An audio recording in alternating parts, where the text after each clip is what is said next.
Emily Monroe, a third-year medical student, had always believed she had seen it all.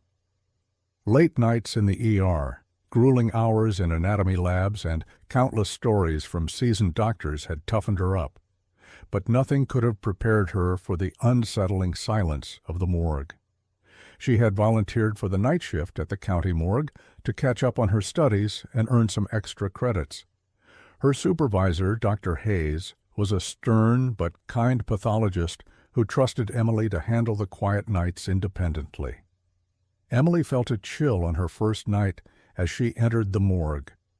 The fluorescent lights flickered, casting eerie shadows on the tiled walls. She brushed off the unease, chalking it up to nerves and the general creepiness of the place. The first few hours were uneventful. Emily sat at the desk, reviewing her notes on forensic pathology. The occasional hum of the refrigerator units and the soft buzz of the lights were the only sounds breaking the silence. Around midnight, the temperature seemed to drop suddenly, and Emily shivered.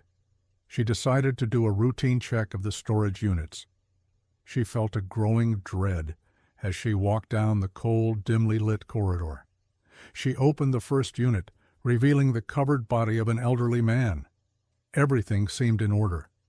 She moved to the next one, and the next, until she reached the last unit at the end of the row. This one was different. The door was slightly ajar.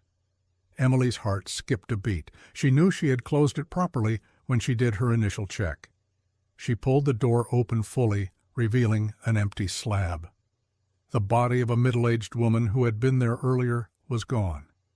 Emily's rational mind kicked in, and she checked the logbook, thinking perhaps Dr. Hayes had moved the body without updating the records. But everything was as it should be. The woman, identified as Jane Doe, was supposed to be there. A faint scratching noise caught her attention. It seemed to be coming from the corridor leading to the autopsy room. Emily felt a chill run down her spine, but forced herself to follow the sound. The scratching grew louder, more frantic. As she approached the autopsy room, the door creaked open. Emily hesitated, her breath coming in shallow gasps. Summoning her courage, she stepped inside and flicked on the light.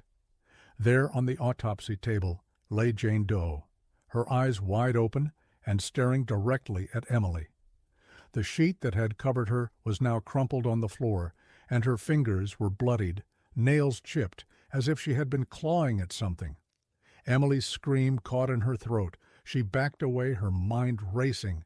Could it be a prank, or was there something far more sinister at play? Before she could process further, the lights flickered and went out, plunging the room into darkness.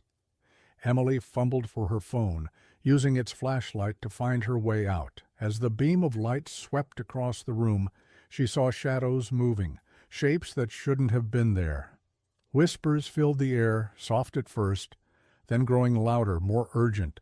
They spoke of pain, betrayal, and vengeance. Emily felt an icy hand brush against her shoulder, and she spun around, finding nothing but space. The whispers intensified, becoming a cacophony of voices, each telling a different story of suffering and death.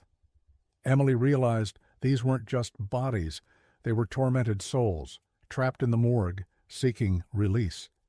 She stumbled back to the desk, her hands shaking as she tried to call Dr. Hayes, but there was no signal. The whispers grew louder, and Emily felt as if the walls were closing in on her. She had to do something, anything, to make it stop.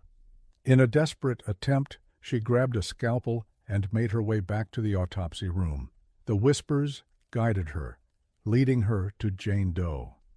With trembling hands, she made an incision on Jane Doe's wrist, hoping to find a clue, something that would explain the strange occurrences. As the blood flowed, the whispers ceased. The temperature in the room rose, and the oppressive weight lifted. Emily felt a presence behind her, and she turned to see a figure, a woman, glowing faintly. It was Jane Doe, but in a form that radiated peace. "Thank you," the figure whispered, before dissipating into the air. The lights flickered back on, and the room returned to its sterile normalcy. Emily stood there, shaken but relieved. She knew now that the morgue held secrets beyond the physical realm, and the souls within sought justice, peace, and sometimes just a witness to their suffering. From that night on, Emily approached her work with a new perspective, respecting the stories each body held and the restless spirits that might still linger, waiting for someone to hear their final tale.